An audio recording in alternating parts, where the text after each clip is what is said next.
नमस्कार दर्शक बंधुरा, आज आमी बानाबो इलिश माछेर माथा दिए बाँधाकपिर तरकारी।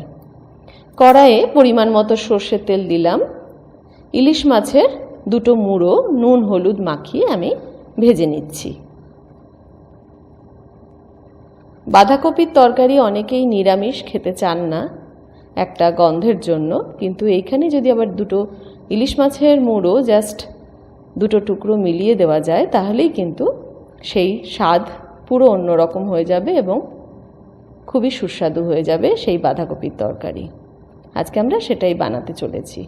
মুড়ো দুটো তেলে ভেজে তুলে রাখলাম। আমি হালকা করেই ভেজে নিয়েছি যাতে গন্ধটা থাকে। এবারে একটা শুকনো লঙ্কা এবং গোটা জিরে ফোড়ন দিলাম। এক মুঠো মুসুরির ডাল আমি ধুয়ে এই তেলের মধ্যে দিয়ে দিচ্ছি। এবার ভালো করে তেলের মধ্যে নাড়াচাড়া করছি।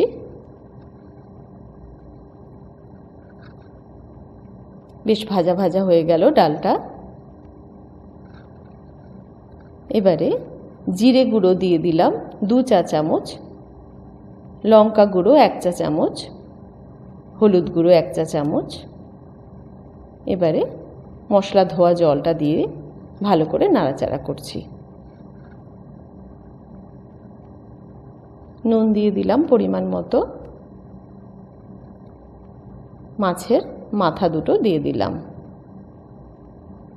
এবার এই মশলার সাথে মাছের মুড়োটা কষাবো। একটু ভেঙে ভেঙে দিচ্ছি।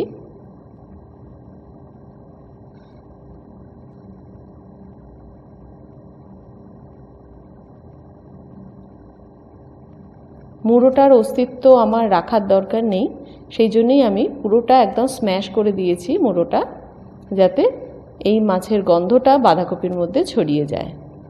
এইবারে কুচি করে কেটে রাখা একটা বাঁধাকপি আমি কড়াইয়ে দিয়ে দিলাম।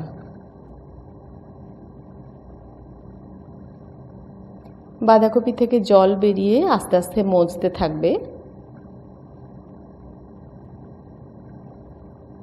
আমি নাড়াচাড়া করতে করতে দেখুন কতটা মজে গেছে। আমি কিন্তু ঢাকা দিইনি, ঢাকা দিলে বড্ড অতিরিক্ত জল বেরিয়ে জলো জলো হয়ে যায় ব্যাপারটা। চিনি দিয়ে দিলাম।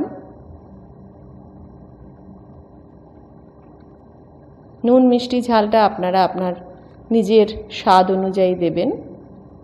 আমরা মিষ্টিটা দিয়েই থাকি, সেই জন্যই দিলাম, কারণ নুন মিষ্টিটা ঠিকঠাক না দিলে কিন্তু স্বাদটা ঠিক খোলে না। 1 চামচ ময়দার গুঁড়ি ছড়িয়ে দিলাম যাতে আঠালো ভাব আসে। নাড়তে নাড়তে আমার রান্নাটা কিন্তু একদম শেষের দিকে চলে এসেছে। বাঁধাকপিটাও পুরো সেদ্ধ হয়ে গেছে এবং মাছের মাথাটা তার সাথে মিশে গেছে। এবারে অল্প একটু ধনেপাতা কুচি করে এর মধ্যে ছড়িয়ে দিলাম।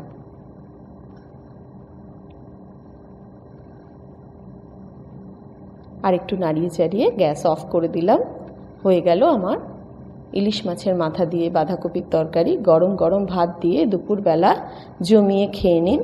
দর্শক বন্ধুরা, অনায়াসে করে ফেলতে পারবেন এটা। আপনারা নিজেরা খাবেন, অন্যদের খাওয়াবেন। আমাদের পরবর্তী রেসিপির জন্য সাগ্রহে অপেক্ষা করবেন। আমরাও নিয়ে আসব নতুন নতুন রেসিপি। ভালো থাকবেন।